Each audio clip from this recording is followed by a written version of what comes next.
Hello and welcome to In Great Company, the platform where we bring you experts and business owners that can share insights and experiences and tools to help you thrive in business. Today we have Jessica Robinson, the founder, cybersecurity expert, and founder of PurePoint International, and she is amazing when it comes to keeping our data, our businesses, our privacy secure. And we have a lot to cover today, and great questions for Jessica. But I really, Jessica, want to say thank you. I have known you for many years now, and I have followed you on social media, and I have seen you at events, and I think you always have such great insights and feedback and advice for business owners. And this is an industry that, as much as it sounds interesting and mysterious and exciting, it's something that I don't want to have to do. So I'm so happy we have you to help us in that area. Welcome and thank you. Well, thank you so much, Ramona, and thank you for having me. And yes, we have been in the same circles here in New York, and it's so wonderful to have the opportunity to share this with you. And it's been an interesting journey. I never thought in my life that I would have a business, but I am grateful that I'm doing the work that I love every single day. And I enjoy spending time with people, talking with them about security and their challenges. And my career started off uh, working in the corporate world, and I was there for nearly 10 years. And it was a wonderful experience. I learned so much. And when I started to think about what that next stage in my life was and what it was that I wanted to do, and then that really led me on this journey of thinking about kind of really bridging and connecting different experiences that I had, bringing that with technology, bringing that, of course, that's where cybersecurity came along, and really working with medium-sized businesses, particularly women-owned businesses as well, and really helping them to think about security for their organization and doing it in a way that maybe is a little bit out of the box, because every business is different. And to your point, cybersecurity is scary. So sometimes it's just tackling it a piece at a time instead of trying to come in and do everything. But really always really supporting people where they are. At least that's what the goal always is. So.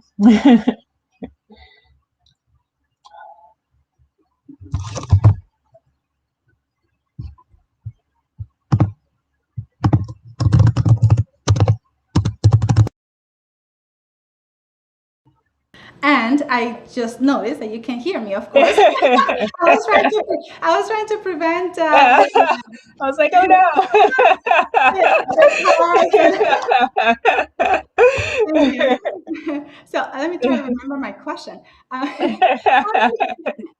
Cybersecurity is such a, like I said, it's an intriguing area for me. How do you, uh, start this journey of cybersecurity or in technology when you started your career prior to being a business owner? But then how do you transition to entrepreneurship? What's the passion behind that? And I know you mentioned you love helping your clients, and you really enjoy this field. But was there like something behind the career choice and entrepreneurship journey?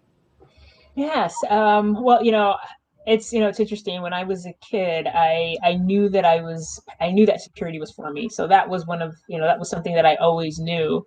And I got passionate about technology at a young age and thinking about what it would mean to bring technology and security together. But I veered from that path for several different reasons. And I actually didn't do that for a good, initial portion of my career. I really, continued to focus on security.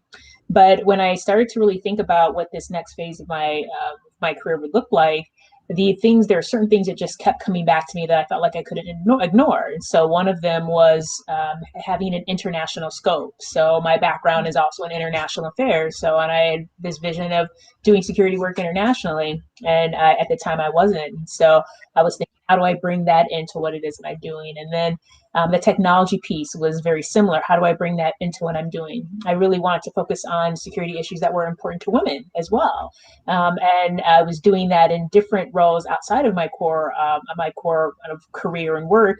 But I wanted to have that be more of what I was doing as part of my day to day, and so that was an important piece of this. And eventually, it led to a point where I had to really make a decision where I either was going to I was going to, continue doing the work that I was doing, or I was going to take a risk and go, how do I really create this job that I want? And in the end, I couldn't find the role that I want after looking and for different job posts, and so I ended up creating the job that I wanted. And in doing that, what I also knew is I would have to create the company that I wanted to work for. And it was a challenging journey to even get to that point to make that decision. But once I was there, it was kind of like, all right, we're here. So how do we move forward? And that's what it's been. And so it's really has been the passion of wanting to, of what I would say really for me is as a calling. This is work that I truly believe is what I'm meant to be doing in the world. And so even on the worst days, I ask myself if there's anything else I would want to be doing, and the answer is always no. This is always the work. This is always the mission and the vision. And so continuing to do that on a larger scale with greater impact is what we're focused on. And it's been an incredible journey. As I mentioned, I never thought I would own a business. In fact, when I was a kid, I actually thought it was so much hard work to have a business. Like, how do you even begin? Like, where does someone even begin with that? And I kind of have found my way through that. And again, still have the hard days, but I find that I wouldn't want to be doing anything else. So. It's, oh my gosh, everything that you're saying has so much advice and motivation for so many other areas of business. How to start a business, how to choose what you want to do, in addition to all the cybersecurity topics that we will cover. So thank you for sharing that. I love your journey. So this area has changed so much over the last several years. Today, what do you think are the biggest challenges small business owners, early stage startups experience in the area of cybersecurity? Yeah, I would say that probably one of the biggest challenges right now with cybersecurity, even from just 5 years ago, is that there is just so much more public awareness. So there is greater expectation, even on small business owners, that they're doing certain things around security. Whereas maybe 5 years ago, people would just give their data or their credit card information to an organization and go, well, they're a small business, and they may not have much expectation, but that is not the case anymore. And so the onus really is on a business owner to have a clear understanding of what type of data they collect, whether that's considered personally identifiable information, meaning are they collecting email addresses, are they collecting credit card information, are they collecting any birth date or social security number, anything like that. And if they are collecting personally identifiable information, particularly two or more, where they're collecting addresses and pairing that with the name or something else, then how are they storing that? And are they doing that in a way that really supports the safety and security of that data owner? And a lot of business owners still don't fully understand this. Some, of course, are picking up very quickly, and some have unfortunately, have had some unfortunate circumstances where they've had to learn the hard way. But it's really an opportunity, and it's a time where being a business owner, I think, is the requirement is to be so much more knowledgeable than just your area of practice or your area of service, that you have to be so knowledgeable in multiple areas. And cybersecurity just really happens to be one of those key areas right now, and it will always be. And the biggest challenge right now is for business owners to know what is most important for their business. I tell business owners you don't have to do everything, but if you pick two things, just two things to be bulletproof in it. So if you're going to say we're going to be amazing with passwords, we're going to have strong passwords. We're going to make sure that we're using a password manager. We're going to make sure that that our authentication procedures are great, and do that. Be really great with that. Maybe it's training. Maybe you're making sure that you have a great onboarding with your team around cybersecurity and that the training goes really well. Whatever that area is, again, you don't have to do everything initially, but just pick, at least two things to be bulletproof in. That's very good advice, and that's something that we do at Fabric all the time. Is how do we keep the data safe, secure for our clients, for our company? So it's such a good point. But for those listeners who don't know or don't have the full understanding of what cybersecurity is at the higher, bigger scope level, how would you define cybersecurity and the components of it for someone who is new in business, who needs to navigate this such in to me so complex area in business? It is complex, and so I'm just going to very simply say that cybersecurity is the desire and need to protect your systems. It's the need to protect your data within an organization. I'm just going to say those two things because systems in itself can actually be a lot, and data in itself can actually be a lot. But if you just think about it in that way, that's what you want to do. So systems can include your it could include your your network. It could include your applications that you're using within an organization. And I would also say that for smaller organizations, you may not be developing your own applications, but you are using applications of other companies, right? So you could be using Zoom, you could be using social media applications, LinkedIn. And if that's the case, then you do want to ensure that your connection to those platforms are secure. And so thinking about just this kind of connected network of all the different tools and systems that you use and how do we ensure that that is safe. And so it's really that simple because I think again in today's world, the way a large organization thinks about cybersecurity is going to be very different than the way a small organization is going to think about it. But if you just kind of think about it and securing the networks and systems, and then we just can't leave out data anymore. Cybersecurity, of course, was really refers to more of the technology piece of it, but it's inclusive of data security. When in this conversation is what I'll say. We'll include data security as part of that. And that makes sense. I mean, it makes sense to me. I have been talking about this topic for a while, but I think you did a great job explaining it. And I think one of the takeaways here is that it doesn't matter that the application itself is secure. The way you use it, the way you connect to it, the way you distribute links to that application, the way you share passwords or distribute passwords with your staff, all that becomes part of this big process of keeping your data and your clients' data secure. That's exactly it. Thinking about how you can keep all the technology that you're interacting with safe and secure. And of course, I mean, we're talking about it right now in a business setting, but this also goes for our home setting, right? So we have so many different things that we focus on at home that we may have a thermostat that's connected to the internet. We can have a refrigerator that's connected to the internet. All of these things we do want to be thinking about. We do want to be thinking about how in our home network, if they are connected, how are we doing that in a way that supports the security of the home network and as well. So there are different ways to think about this when thinking about Internet of Things devices that we are also using as part of our everyday life. Yes, no, totally agree with you. And what are some of the myths that you hear from small business owners when it comes to cybersecurity? I'm assuming that you get some pushback, or if you're trying to tell people, educate them on why this is so important. But so, what are some of the pushbacks you hear and some myths that are out there? Yeah. Well, the probably the biggest one is I'm too small, right? I'm too small as a business for anyone to know that I exist or to care. And the truth is that's not the case. And there are opportunists out there that could easily take advantage of anyone. And the thing is just the fact that you exist as a business means that you have the potential to be taken advantage of through any type of phishing campaign or anything like that by clicking on a link that's on the internet. I mean, anything. And so being proactive in this area, no matter the size of your business, is really really important. And another thing, and I'm going to take this with a grain of salt because I understand that this is a very real reality for all business owners, including myself. But people say, "Well, I don't have the budget for it." And so what I'm going to say is again, you don't have to do everything. You don't have to do everything, but there are certain things that you can do, like purchase a password manager for your team. Depending on the size of your team, that can actually be a reasonable investment to do for your organization. Thinking about purchasing a VPN service, that can be a reasonably price thing to do, or it could be a reasonable financial investment.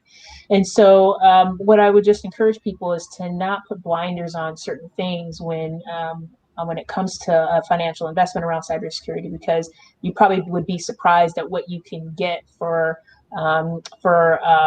just purchasing a couple of tools. And then, of course, there are also tools that are available for free. And so, having someone that can help you think about that is always an important thing to be able to do.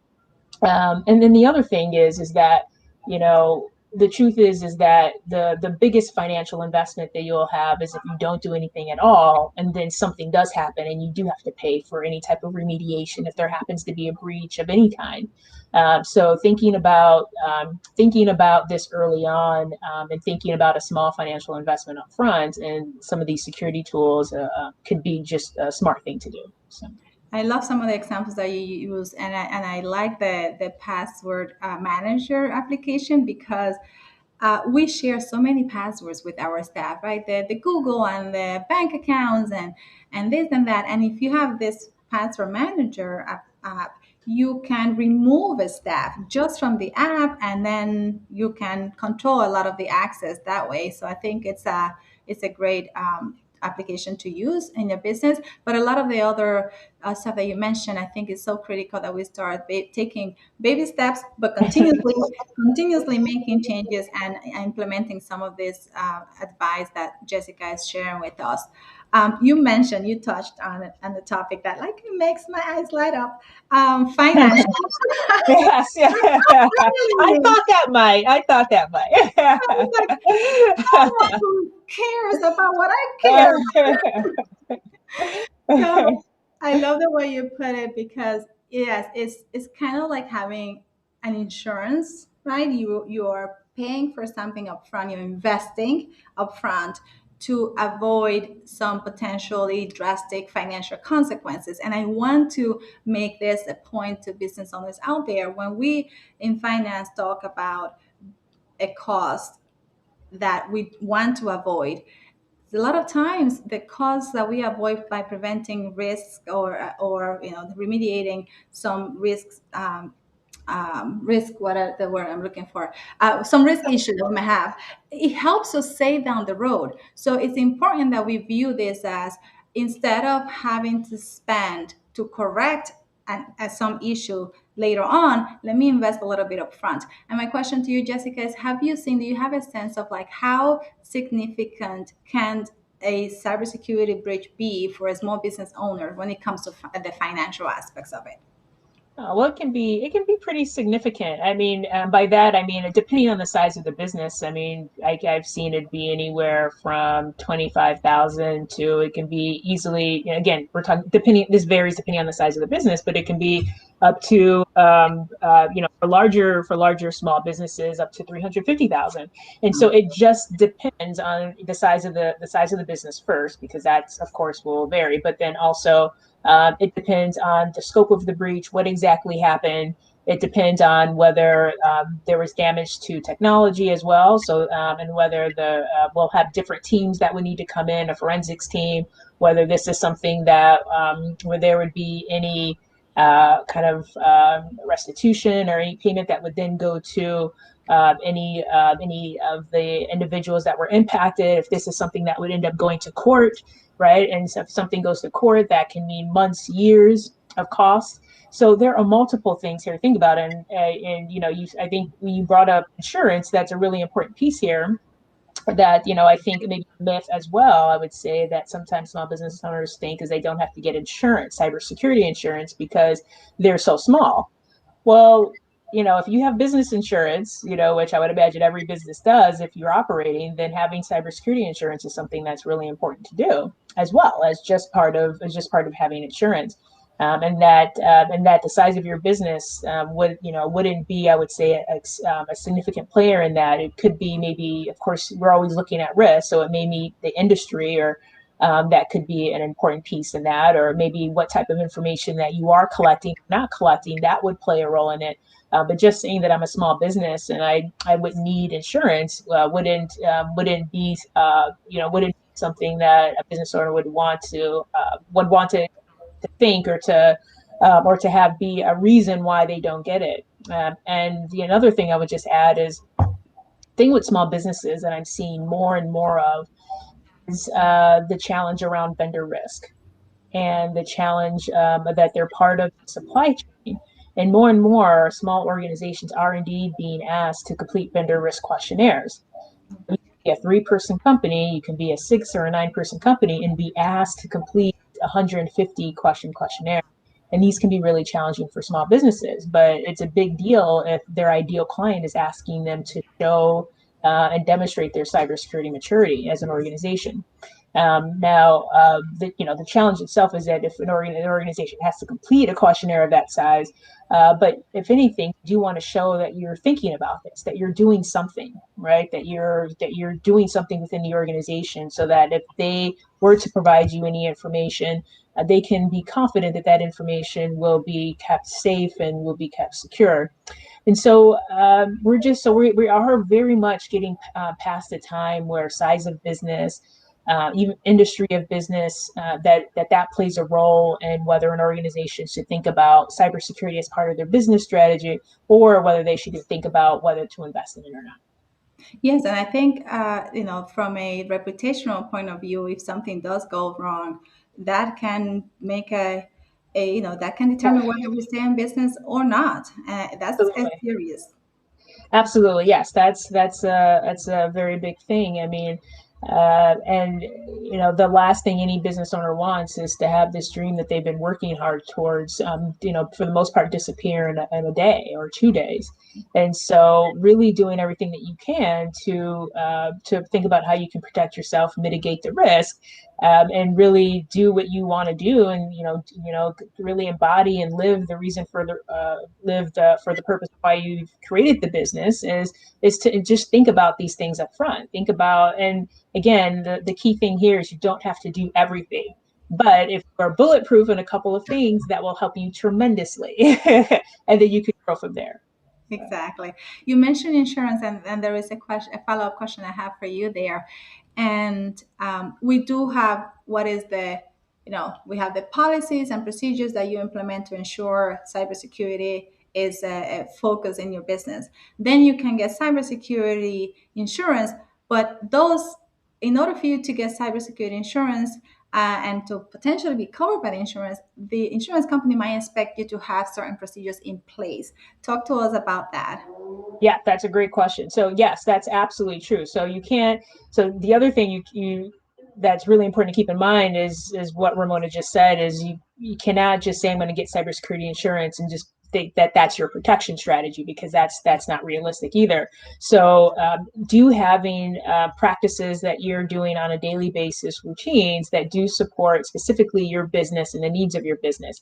Every business is different, whether it's e-commerce, whether it's a retail organization, whether it's in finance or whether it's consulting, whatever it happens to be. There's certain things that really are just more best practice to really prioritize within that work that you're doing.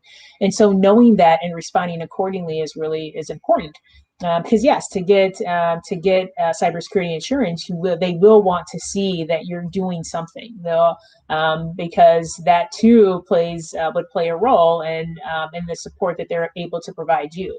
And this is becoming even more serious, particularly over not only this past year, but also I would see in the next few years, on whether insurance companies will pay out any claims, if will and what they won't do based off what, particularly when it comes to ransomware attacks, if a company is a victim of a ransomware attack. Thank you, Jessica. That's very good information. I think we all should be aware of that. And we see it on the news sometimes. And like you say, you mentioned, yeah, we might think we're small. That's not going to happen to us, but it can happen to anyone. So I think preventing the risk is actually the way to go, and making a little investment to assess what needs to be done and how to do it. And we have talked about, you mentioned a couple of times, Jessica, that you don't have to do it all at once. But is there a way small business owners can assess what they should be focusing on, where they should start, or is it something where they can consult with someone like you to help them navigate the priorities when it comes to cybersecurity? Yeah, I would say that it's definitely both, because a lot of times I know companies are starting out and they're just like, hey, they know some basic things up front. They know that they are maybe collecting certain data, so they maybe want to ensure that whatever that data is, that they're putting it in a place that's secure and encrypted. And so that's one thing that they could easily do on their own. Another thing is we've talked a lot about passwords today, and it's something that's, it's one of those things where I find it's just easy to bring up and to talk about because it's so prevalent. We still are using passwords every single day. We will live in a time where we won't be using passwords. I do believe that we'll have other forms of authentication, and but as of right now, this is how we're doing. And so we do want to make sure that as much as possible, our have secure ways of connecting to the different systems and applications that we're using, and that we're also that we're doing what we can to protect those passwords.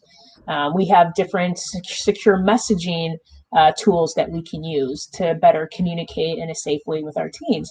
So these are all things that people could do individually on their own that really where they can probably make really good decisions and feel confident about. Now, when it comes to more complex things, when we do start talking about connecting systems or building a product that we really need to think about how do we start to think about even writing policies, like having formal policies in place. These are things where definitely I would say it could be good to connect and reach out to someone like me as a cybersecurity consultant that can come in and help. And sometimes people don't know where to start. So really then we would want to do a full assessment of the business and go, okay, well, where are the highest risk areas or the highest concerns so that we can address it and do it in a way where we prioritize it. And that would also be a time to reach out to someone like myself to be able to support you in your business. And again, even then, it's really focused on what's most important for you, and what it is that you need most, where you are at that point in your business. This is what my ideal world would be in a few years. So all tech founders out there create this. I just want to be able to tell my computer something on my computer, find all the places where I have risk and just do something. I don't want to type anything. I don't want to get any software. I just want to tell the computer, do it. I love that. So maybe someone listening right now will go, okay, I will That's an create idea. something that can help with that. Yes, yeah. Now that is a great vision, and I will hold that with you, Ramona. Let's build that company. Let's build that app. Yes, yeah.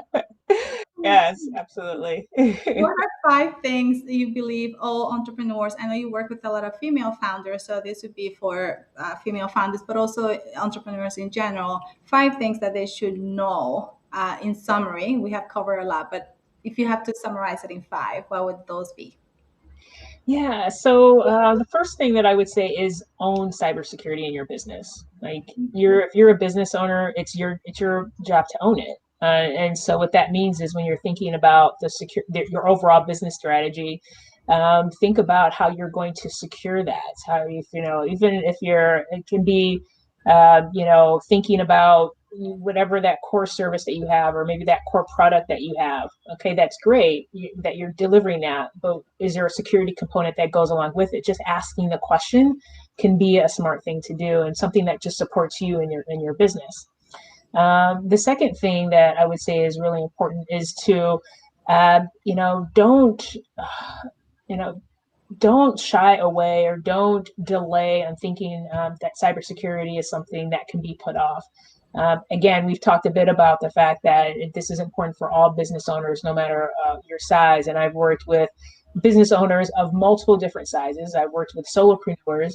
I've worked with people that have a team of a large team of consultants that they're working with.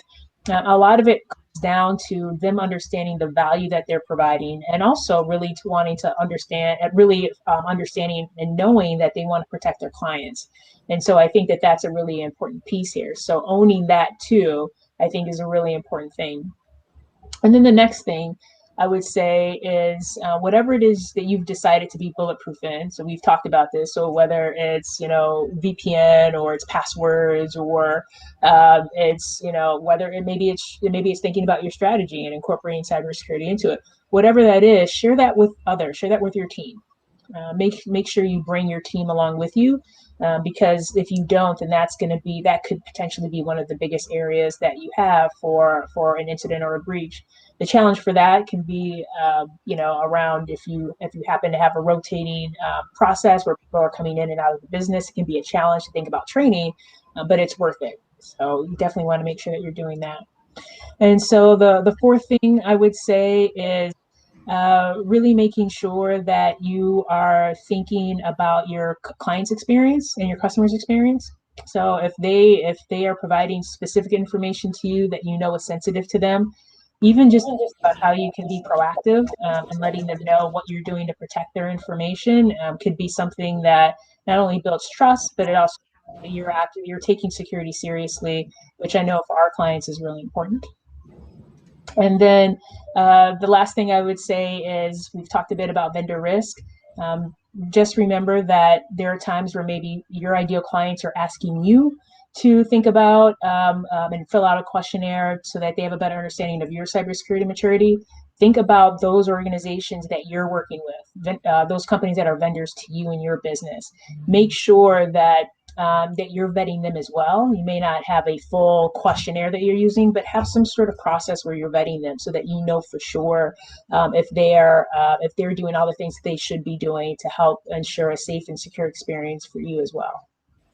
I think that one is going to resonate with a lot of us because it's so important to know who we're partnering with. Who are the vendors? Who are the customers? Who are the employees? Who are anyone we work with? It's important that we know how they might impact our business. And I think when it comes to cybersecurity, knowing our providers and our suppliers, our contractors, how they will handle this area of your business and their business can be have a big impact on your relationship with them and on your business down the road. So thank you for sharing that and all other four that you just summarized. I think they are all so relevant now, and I think it's a great focus that you summarized it very well.